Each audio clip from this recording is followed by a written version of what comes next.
Assalamualaikum warahmatullahi wabarakatuh. Sahabat Smart Solihah semuanya, gimana kabarnya nih? Semoga senantiasa sehat ya, raga juga hatinya. Alhamdulillahirrabbilalamin. Puji syukur kepada Allah subhanahu wa ta'ala yang telah memberikan nikmat ya kepada kita semua, nikmat iman, nikmat Islam, serta nikmat kesempatan. Walaupun di tengah-tengah wabah, kita tetap bisa berjumpa, tetap bisa berkumpul walaupun secara online. Shalawat serta salam semoga senantiasa tercurah kepada junjungan kita Nabi Muhammad Sallallahu Alaihi Wasallam yang kita nantikan syafaatnya di Yaumul Qiyamah. Sebelumnya kenalin, aku Lifatin. Insya Allah pada pagi hari ini akan nemenin live Instagram nih. Kira-kira kita nemenin siapa ya? Sahabat Smart Solihah tuh udah tahu kan ya dari baca posternya. Ya, kita akan live bareng Ukhti Oktavia Anita. Penasaran gak sih kita mau ngebahas apa? Daripada lama-lama, kita langsung undang aja ya Ukhti Oktanya. Oke, Ukhti Okta udah hadir belum ya?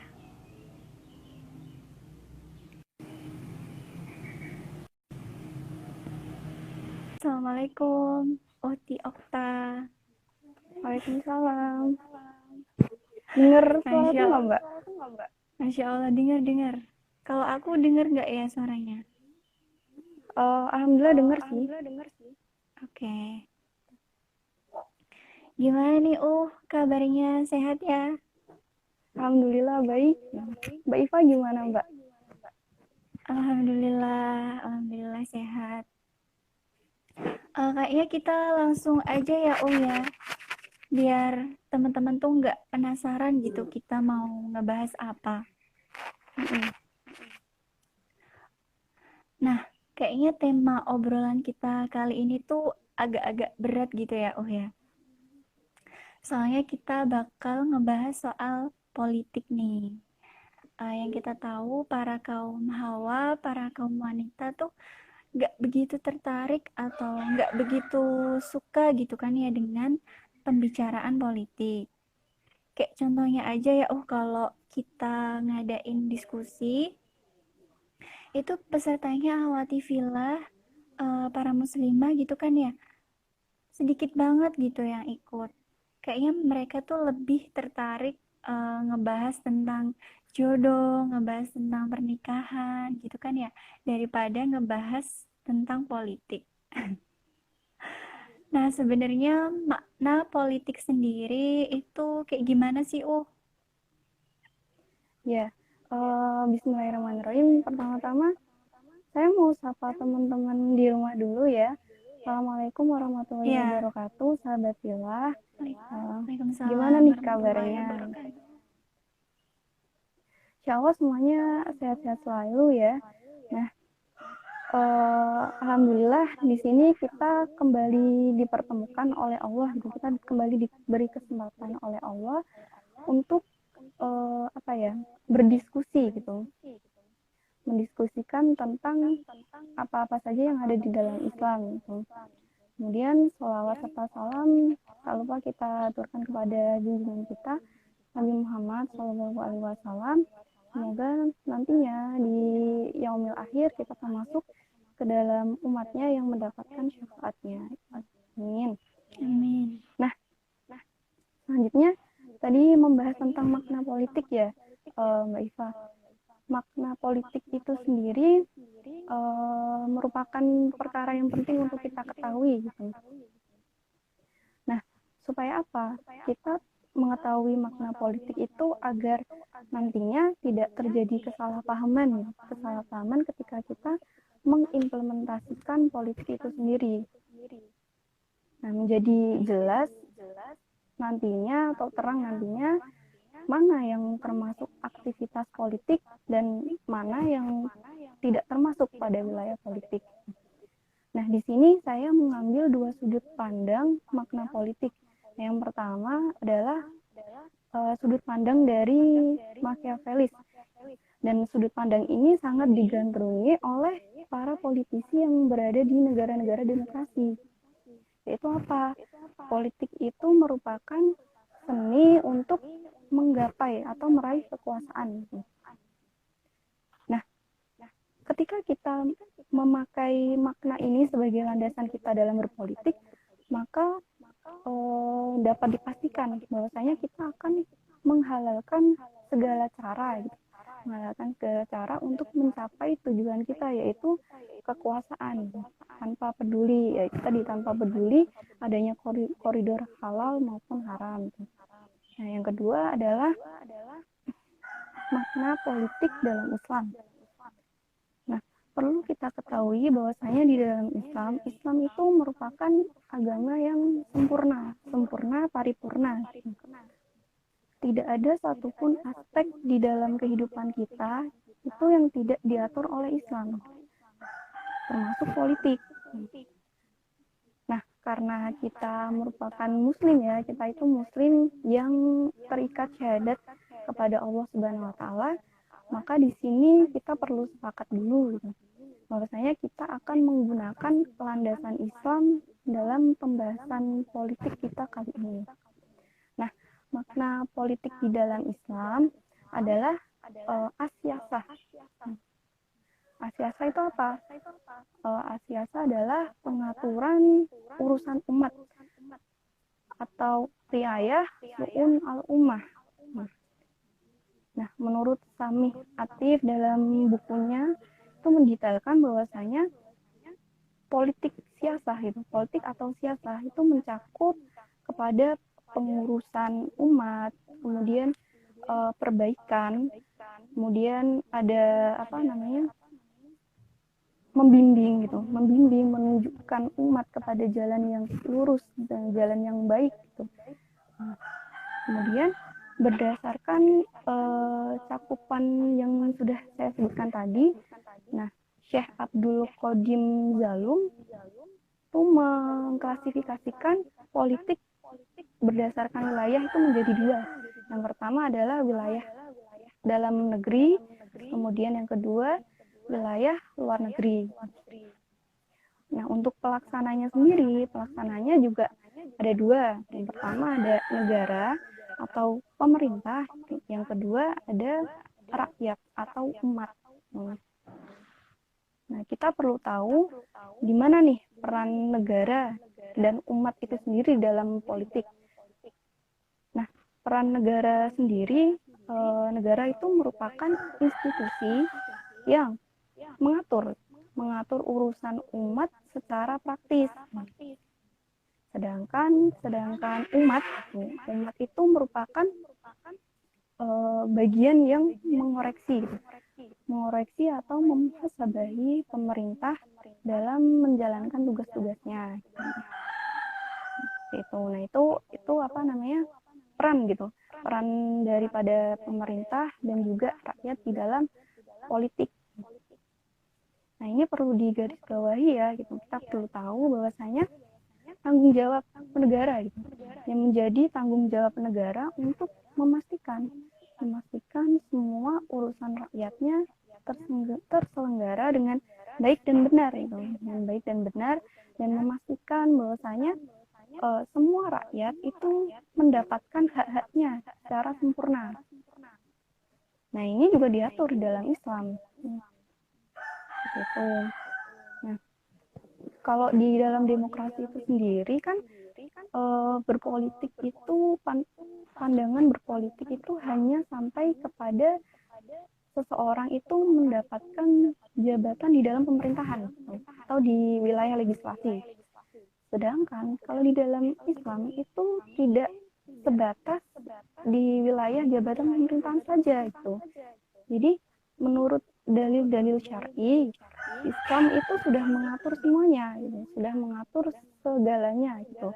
Termasuk politik, tidak hanya mencakup wilayah-wilayah itu tadi gitu. Seperti contoh di dalam Al-Qur'an gitu. kan kita sudah tahu ya bahwasanya Al-Quran itu mengatur ibadah mahdoh gitu, seperti sholat, puasa, zakat, haji, seperti itu. Tapi yang sekarang ini masyarakat kurang apa ya, kurang memperhatikan gitu atau mengabaikan, bahwasanya di dalam Al-Quran itu juga mengatur tentang hukum-hukum pidana gitu. Contohnya seperti mewajibkan adanya hukum qisas untuk kejahatan pembunuhan. Kemudian ada hudud, setelah itu ada juga rajam gitu bagi para pezina gitu.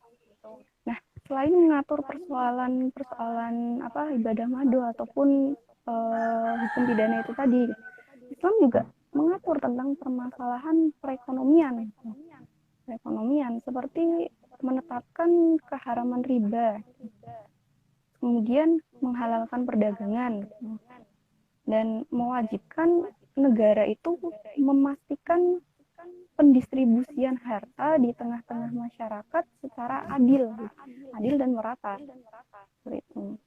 Nah, Masya Allah sekali, itu tadi merupakan gambaran kesempurnaan pengaturan Islam dalam menyelesaikan permasalahan manusia, permasalahan rakyat atau umat. Nah, kembali lagi ya, kita perlu menegaskan soal itu apa namanya, peran politik di dalam Islam gitu. Tadi kan ada dua, negara dan rakyat, negara dan umat. Nah, dalam politik Islam, negara itu ada sebagai pihak-pihak yang bertanggung jawab penuh untuk mengurusi umat gitu, bertanggung jawab penuh dalam pelaksanaan pengaturan urusan umat gitu. Nah, sedangkan umat itu dikatakan terlibat di dalam politik ketika umat melakukan muhasabah atau pengkoreksian terhadap pemerintah gitu. Supaya menjamin dan menjaga agar pemerintah itu tetap pada koridornya dalam melaksanakan aturan-aturan tersebut gitu. Dan perlu itu lagi ya, garis bawahi lagi bahwasanya pengaturan ini tentunya pengaturan Islam gitu, tidak yang lainnya gitu. Jadi pada intinya adalah politik di dalam Islam itu adalah mengurusi umat, seperti itu. Oh iya, baiklah Uti. Jadi itu sebenarnya politik yang sebenarnya itu adalah mengurusi urusan umat gitu ya, mengurusi urusan rakyat. Oke, lalu gimana ya pandangan bahwa politik itu identik dengan kekuasaan? Bahkan kebanyakan dari kita sendiri nih mungkin pandangannya seperti itu. Nah, seperti tadi saya yang sampaikan ya, tentang sebenarnya makna politik itu tadi kan ada dua yang sudah saya jelaskan gitu. Maksudnya ada dari sudut pandang demokrasi dan dari sudut pandang Islam gitu. Kalau demokrasi identiknya dengan kekuasaan gitu kan, seperti itu. Nah, penting bagi kita tuh untuk meluruskannya gitu. Nah, ketika makna politik itu dibatasi hanya pada wilayah kekuasaan saja, kekuasaan di sini maksudnya wilayah jabatan pemerintahan saja itu atau legislasi gitu. Maka orang-orang ketika berpolitik itu fokusnya akan ke sana saja. Nah, jadi fokusnya hanya akan bagaimana caranya mendapatkan jabatan di pemerintahan gitu, atau menduduki parlemen lah gitu, seperti itu. Nah ini juga berdampak pada perempuan gitu, pada kaum wanita muslimah gitu. Ketika muslimah yang tidak terlibat di dalam struktur pemerintahan gitu, atau wilayah legislasi, saat kita menggunakan pengertian politik menurut demokrasi, maka perempuan yang tidak masuk ke wilayah itu tidak dianggap, mereka itu tidak dianggap berpolitik. Padahal kenyataannya mereka itu juga ikut berkontribusi untuk mengurusi umat. Contoh misalnya para muslimah gitu, para muslimah yang berdakwah gitu, berdakwah mencerdaskan umat gitu. Nah, dakwah mencerdaskan umat ini merupakan bagian dari politik juga gitu. Karena dakwah itu kan amar ma'ruf nahi munkar ya. Nah, di dalam Islam amar ma'ruf nahi munkar itu termasuk politik gitu. Karena dia mengurusi umat. Contoh kayak gini misalnya hal yang sering kita remehkan gitu. Saya ketika teman kita mengingatkan kita untuk sholat gitu. Kadang kita tuh cuman mikirnya dia cuma ngingetin sholat doang gitu, nggak tidak melakukan apa-apa gitu, tidak melakukan apapun yang penting di dalam hidup gitu. Nah, padahal cuma mengingatkan sholat saja itu di dalam Islam itu termasuk kita sudah berpolitik. Karena mengingatkan sholat itu kan jadi mengingatkan supaya teman kita itu rajin untuk melaksanakan ibadah mahdohnya gitu. Nah, itu termasuk kepada mengurusi gitu, mengurusi teman kita gitu, mengurusi umat gitu kayak gitu. Dan ini tidak negatif ya gitu. Tidak negatif ketika kita menggunakan Islam sebagai landasan hidup kita gitu. Jadi sangat diwajibkan supaya kita untuk amar ma'ruf nahi munkar gitu. Nah, nah ini menjadi suatu hal yang negatif gitu. Ketika perempuan itu hanya dituntut untuk memenuhi kuota-kuota di dalam parlemen saja. Nah, kalau di demokrasi kan seperti yang saya jelaskan tadi bahwasanya orang itu dianggap berpolitik ketika dia sudah masuk ke wilayah pemerintahan gitu atau wilayah parlemen atau legislasi gitu. Nah, kalau ini terjadi gitu, kita memakai sudut pandang ini, maka perempuan ketika dia berpolitik itu akan dituntut untuk hanya sekedar masuk ke dalam wilayah parlemen saja gitu. Nah, padahal hal ini di dalam Islam gitu itu salah gitu ya, tidak gimana ya, tidak sepenuhnya salah tapi kurang tepat gitu, artinya kurang tepat gitu. Nanti akan mungkin nanti ada kesempatan lagi untuk menjelaskan tentang di mana saja sih perempuan itu bisa berpolitik, wilayah-wilayah apa saja yang bisa dimasuki perempuan gitu dalam berpolitik gitu. Nah, intinya pada pandangan Islam tentang politik, sungguhnya ketika seseorang itu sudah melakukan riayah su'ul al-ummah gitu, atau meriayah umat atau mengurusi umat, itu dia sudah dikatakan sebagai berpolitik gitu. Mau itu ada di dalam wilayah pemerintahan ataupun di luar pemerintahan, ketika sesuatu yang dilakukan itu sudah termasuk mengurusi umat gitu. Seperti contoh amar ma'ruf nahi munkar, itu dia sudah termasuk ke dalam berpolitik gitu. Iya, jadi memang makna sebenarnya dari berpolitik itu adalah mengurusi urusan umat gitu kan ya, atau mengurusi urusan rakyat. Nah, kira-kira lebih jelasnya tentang perempuan berpolitik nih, atau bisa dikatakan perempuan yang berperan dalam politik itu tuh seperti apa? Nah, sebelum saya menjelaskan gitu perempuan berperan di dalam politik itu seperti apa gitu, perlu saya sampaikan bahwasanya syariat Islam itu secara mendalam, ketika kita mempelajari syariat Islam secara mendalam, kita akan mendapati bahwasanya Islam itu mengatur antara mengatur peran laki-laki dan peran perempuan gitu. Nah, peran laki-laki dan peran perempuan ini kan identiknya dengan aktivitas yang mereka lakukan ya. Nah, aktivitas keduanya itu diatur dengan seperangkat hukum yang terkumpul dalam 5 hukum perbuatan manusia gitu. Ada wajib, ada sunnah, kemudian ada mubah, makruh, kemudian ada haram juga. Nah, seperti itu. Nah, semua perbuatan manusia tidak terlepas dari salah satu hukum ini gitu.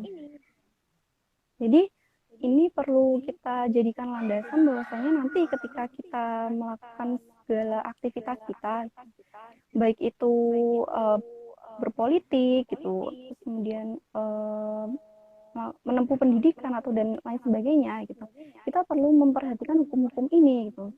Jadi dalam berpolitik ketika kita mampu sudah punya landasan ini bahwasanya ada hukum wajib, ada hukum sunnah, mubah, makruh dan haram, maka kita dalam berpolitik tidak akan yang namanya keluar dari koridor ini gitu. Seperti itu. Nah, kemudian untuk peran muslimah dalam politik itu seperti apa gitu. Jadi seperti yang sudah dijelaskan tadi bahwasanya berpolitik itu tidak melulu gitu, tidak melulu harus masuk ke tataran pemerintahan gitu. Nah, di luar pemerintahan itu kita juga bisa berpolitik. Nah, seperti apa sih? Seperti yang pertama gitu.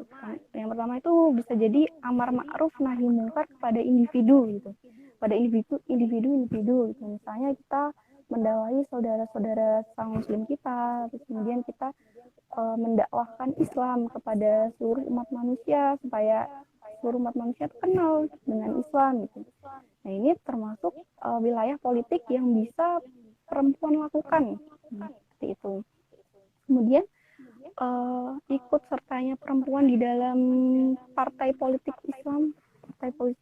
Islam yang berjuang untuk menegakkan sistem Islam secara kafah. Ini juga termasuk ke dalam wilayah politik yang bisa dilakukan oleh perempuan. Kan kita tahu ya bahwasanya sekarang ini kan terutama di negara kita itu tidak sepenuhnya menerapkan Islam, tidak secara sempurna gitu menerapkan Islam. Padahal apa sih yang Allah perintahkan kepada kita ketika masuk Islam gitu? Kita diperintahkan untuk masuk Islam secara kafah, secara menyeluruh gitu. Tidak boleh setengah-setengah, tidak boleh mengambil yang kita mau kemudian membuang yang sekiranya itu merugikan kita gitu. Itu tidak boleh gitu. Nah, sayangnya negara kita belum seperti itu gitu. Jadi ya memang benar menerapkan Islam tapi cuma sebagian saja gitu.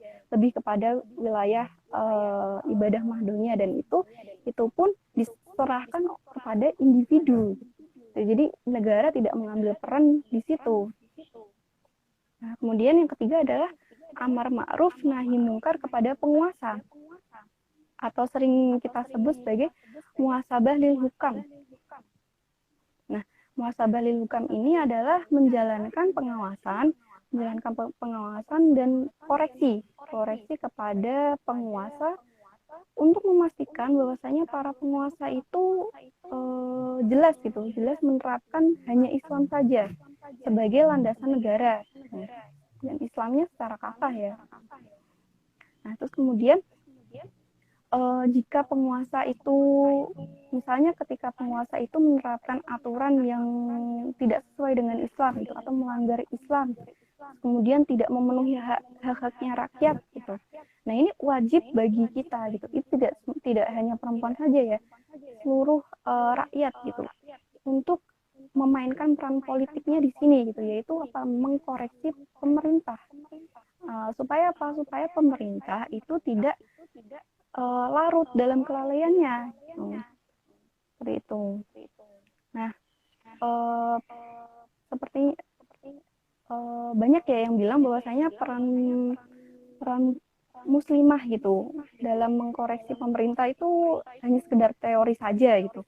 Padahal dulu pernah dicontohkan waktu masanya Khalifah Umar bin Khattab, pernah ada kejadian bahwasanya ada seorang perempuan yang mengkoreksi Khalifah Umar bin Khattab terkait kebijakan menetapkan mahar. Nah, waktu itu Khalifah Umar bin Khattab memutuskan atau membuat rancangan gitu, rancangan peraturan bahwasanya khalifah akan menetapkan besaran mahar yang harus diberikan kepada perempuan. Nah, ada seorang perempuan namanya Khawlah binti Hakim yang tidak setuju dengan Khalifah Umar dan kemudian mengoreksinya gitu. Beliau berkata bahwasanya, ya Khalifah Umar, mengapa engkau menetapkan sesuatu yang sesungguhnya tidak pernah ditetapkan oleh Allah kemudian Rasulnya gitu. Nah, wanita ini punya landasan. Landasannya adalah Quran surat An-Nisa ayat 20. Nah, kemudian apa yang dilakukan oleh Khalifah Umar itu. Nah, Masya Allah sekali gambaran sosok pemimpin yang terlahir dari rahim peradaban Islam tuh bisa kita lihat ya bahwasanya Khalifah Umar bin Khattab tuh tidak marah gitu. Nggak marah, nggak menuduh si perempuan itu orang yang melakukan makar gitu, gara-gara cuma mengkritisi pemerintah gitu. Justru malah Khalifah Umar bin Khattab itu berkata seperti ini gitu. Beliau tuh merasa bersalah gitu, mengakui kesalahannya dalam menetapkan mahar, dalam kebijakan menetapkan mahar, dan kemudian berkata bahwasanya perempuan ini benar dan saya yang salah gitu. Nah, Masya Allah sekali itu. Ini sosok pemimpin yang harusnya kita rindukan gitu. Jadi apa ya namanya? Mengkritisi pemerintah itu bukan sesuatu yang melanggar hukum. Contoh di negara kita sendiri gitu. Negara kita kan demokrasi ya. Di demokrasi itu sudah ada hukum yang menaungi tiap rakyat yang mau mengkritisi pemerintah gitu. Jadi sah-sah saja ketika seorang yang berada di negara demokrasi ketika mau mengkritisi pemerintah ya silakan gitu. Karena sudah ada payung hukumnya. Tapi karena negara kita tidak memakai landasan Islam gitu sebagai pengatur negara gitu. Jadi mudah sekali aturan-aturan yang dibuat oleh manusia ini untuk diselewengkan gitu. Jadi mereka sendiri yang buat aturan, mereka juga yang melanggar gitu. Kita lihat di sekitar kita sekarang ini banyak aktivis-aktivis gitu yang peduli terhadap umat, yang peduli terhadap rakyat gitu. Mereka melihat ketika pemerintah itu blunder gitu dalam membuat kebijakan dan malah bukannya memenuhi hak-haknya rakyat, tapi malah malah menyengsarakan rakyat gitu. Nah, ini para aktivis ini berusaha untuk menyuarakan apa yang diinginkan oleh rakyat gitu. Tapi apa yang terjadi saat ini adalah banyak banyak aktivis-aktivis yang justru malah dikriminalisasi hanya karena mereka itu kritis terhadap pemerintah. Berapa banyak aktivis yang sudah dibully gitu gara-gara alasannya itu cuma mengkritisi pemerintah. Padahal mengkritisi pemerintah gitu di dalam Islam itu harus ya. Nah, di dalam demokrasi itu malah mereka sudah buat undang-undangnya sendiri gitu. Bahwasanya mengkritisi pemerintah itu boleh. Nah, tapi malah mereka yang melanggar sendiri ya, seperti itu. Iya.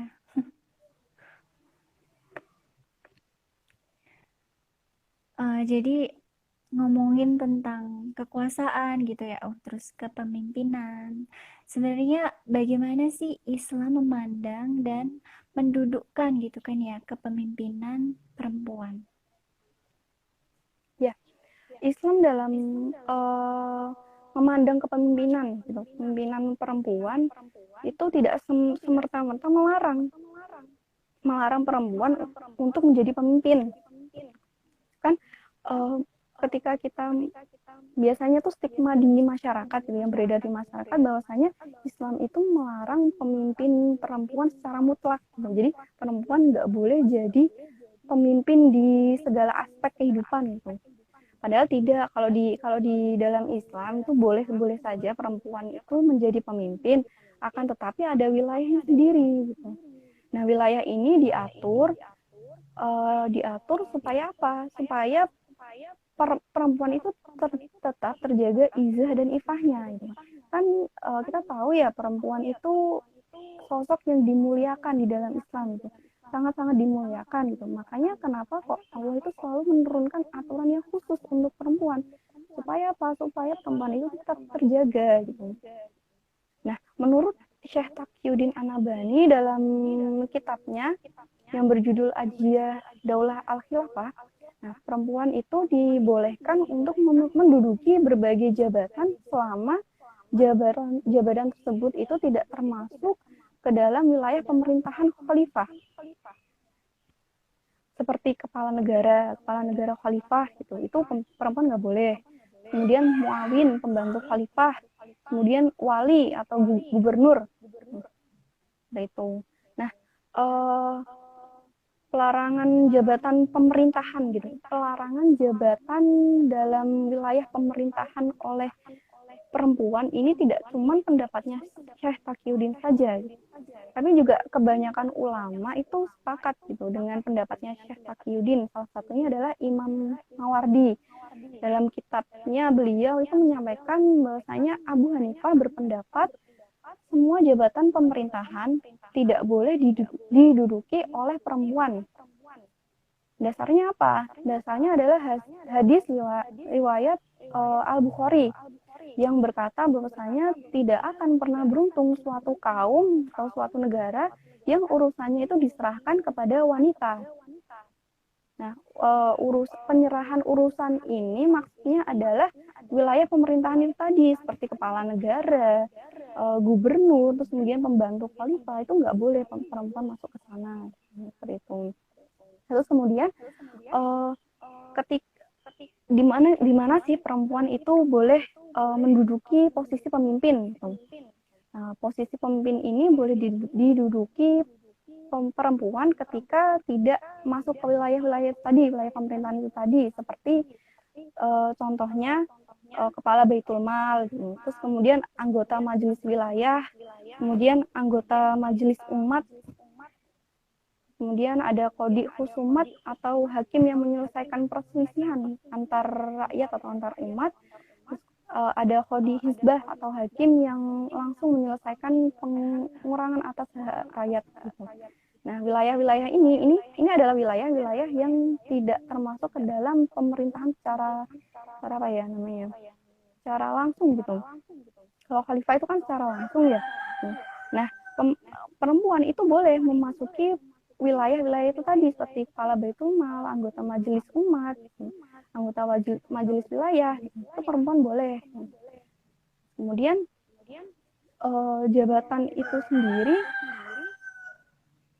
ketika perempuan mau menduduki jabatan gitu, misalnya pengen menjadi pejabat gitu, boleh menjadi pejabat, tapi pejabatnya tuh seperti pejabat kepala departemen kesehatan, kemudian departemen pendidikan, departemen perindustrian, departemen perdagangan, atau rektor universitas gitu, rektor universitas atau kepala rumah sakit, direktur perusahaan, itu boleh tuh, selama prinsipnya tidak masuk ke dalam wilayah pemerintahan gitu, seperti khalifah.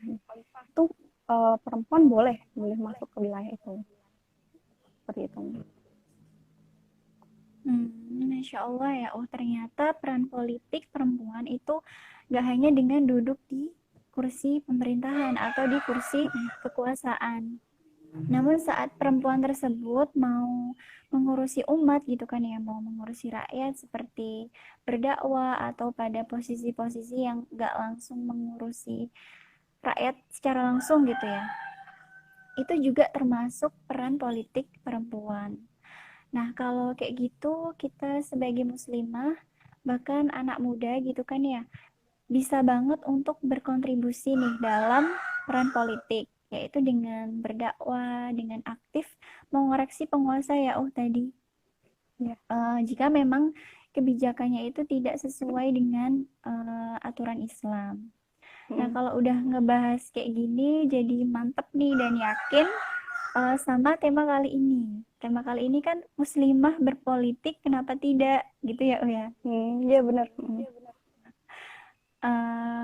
Ini sepertinya pembahasan kita udah selesai ya, agak singkat ya.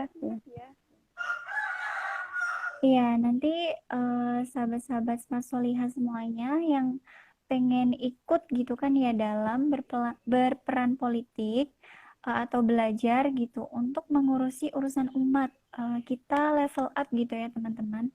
Jadi SSC atau Smart Solihah Community ini mempunyai beberapa program nih atau agenda. Yang pertama ada kabilah atau kajian bab Islam Kafah. Nah, di sini teman-teman bisa mengikuti. Insya Allah kelas ini akan mengupas bagaimana bagaimana seharusnya seorang muslimah gitu kan ya harus tahu nih Islam adalah sebagai rahmatan lil alamin atau yang menghadirkan seluruh solusi dari berbagai macam persoalan kita, baik persoalan pribadi maupun sampai kepada ranah negara. Nah, kabilah ini akan hadir batch kedua karena kita telah melaksanakan kabilah yang batch pertama. Yang kedua, untuk program kedua ada diskusi buletin kafah. Nah, di sini kita mengajak sahabat Smart Solihah semuanya untuk istiqomah belajar Islam gitu. Dan dengan agenda ini kita akan mengupas opini-opini gitu yang ada di dalam masyarakat dengan sudut pandang Islam tentunya. Lalu yang ketiga, SSE sebenarnya juga punya agenda bulanan gitu ya, yang akan ngebahas tema-tema yang pastinya seru gitu. Bisa ada tema tentang jodoh, bisa tentang ada pernikahan, parenting, siroh, pemuda-pemuda milenials, dan masih banyak yang lainnya. Nah, bagi teman-teman yang ingin gabung, caranya gampang banget. Nanti tinggal DM aja ya di Instagram Smart Solihah Community. Nah, nanti insya Allah di sana kita bakalan kasih nomor untuk pendaftarannya. Nah, sepertinya cukup sekian ya, sharing-sharing dari kita. Ya, saya mau mengingatkan sama teman-teman ya. Oh ya. Kan hari ini kita membahas tentang politik gitu. Nah, bahasan politik ini tuh sangat luas tuh, sangat luas dan tidak bisa kita kaji satu kali gitu, satu kali gitu. Karena kalau misalnya kita cuman apa ya namanya, cuma satu kali saja mendengarkan gitu, itu tidak akan membentuk pemahaman yang menyeluruh. Jadi kita perlu memperdalamnya lagi, perlu apa ya namanya, perlu memperbanyak lagi referensi kita tentang politik Islam gitu. Nah, SSC juga membuka itu ya, membuka diskusi politik buletin kafa itu loh, Mbak. Nah, itu kan juga sebagai salah satu sarana kita ya untuk mengasah kemampuan berpolitik kita gitu. Nah, itu teman-teman juga bisa gabung tuh di situ. Nanti insya Allah infonya akan di-share ya di Instagram ya. Iya, jadi teman-teman yang mau ikut gabung gitu kan ya, bisa scroll up nih IG SSC. Nah, di situ nanti ada tentang diskusi dakwah kafa atau tentang kabilah. Atau kalau misalkan nggak kayak gitu, boleh banget buat DM aja gitu kalau mau tanya-tanya. Gitu sih, Iya, udah ya, ya. Ya. Oke, baiklah sepertinya cukup sekian ya sharing-sharing dari kita. Uhti Okta jazakillah khair atas ilmu yang telah diberikan. Semoga bermanfaat bagi kita semua.